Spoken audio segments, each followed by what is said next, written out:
La princesse et les oasis. Chapitre 1. La princesse errante. Il était une fois, dans une contrée lointaine et un temps si reculé qu'il en fut oublié de l'esprit des hommes, existait un grand désert, aussi vaste qu'un empire. Ce royaume doré était entouré de royaumes tout à fait ordinaires.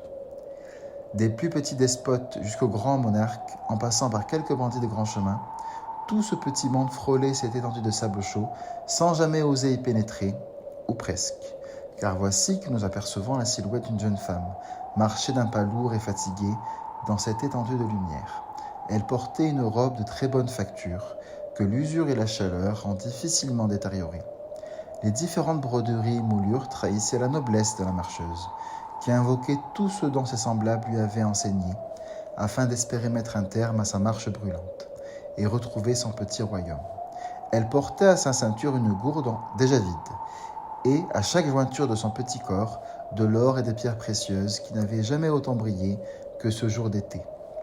Sa marche est de plus en plus rapide, rappelant le papillon battant de plus en plus vite les ailes à l'intérieur d'une toile mortelle. Elle se mettait quelquefois à siffler, comme si elle appelait quelqu'un ou quelque chose, mais personne ne pointait le bout de son nez ou de sa queue. Après une énième invocation, elle aperçut un oasis. Elle se frottait les yeux, croyant à un mirage, mais l'oasis était toujours là, droit comme un baobab. Sa dernière vocation était-elle la bonne ? Elle ne savait plus quel esprit l'avait invoquée et s'en moquait dorénavant.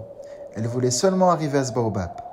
Elle tendait le bras, espérant toucher de ses doigts ce grand arbre. Mais c'est son front qui heurta le tronc. Elle tomba sur le dos, mais ne ressentit aucune douleur, sa chute ayant été amortie par un nid de verdure. Une joie indescriptible envahissa, mais qui s'estompa au fur et à mesure que la soif se faisait de plus en plus ressentir. Il lui fallait absolument boire. Elle essaya de se rappeler en vain quel esprit l'avait invoqué et regrettait de s'être moqué de lui une fois sa quête presque achevée. Puisse-t-il lui pardonner ? Elle ne marchait plus, mais rampait, comme un serpent fatigué.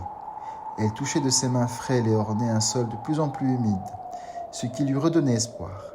Mais cette fois, elle ne se réjouirait pas trop vite avant d'avoir trempé ses mains dans le précieux liquide.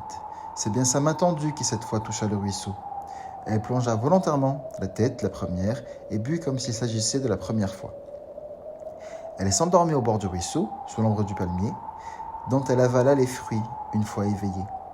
Puis, une fois l'esprit plus clair, elle se rappela ce qui lui avait amené jusque-là. Le tonnerre avait fait fuir sa monture, et elle s'était perdue en cherchant son destrier. Il lui fallait maintenant retrouver son royaume, et surtout son étalon, qui était son seul ami. Fille unique d'un roi juste mais sévère, elle n'avait guère d'autre fréquentation. Son père, qui préférait la préserver des perfidies de la cour, l'avait isolée dans une cage dorée. La voilà maintenant libérée, mais si pressée de retourner là d'où elle venait.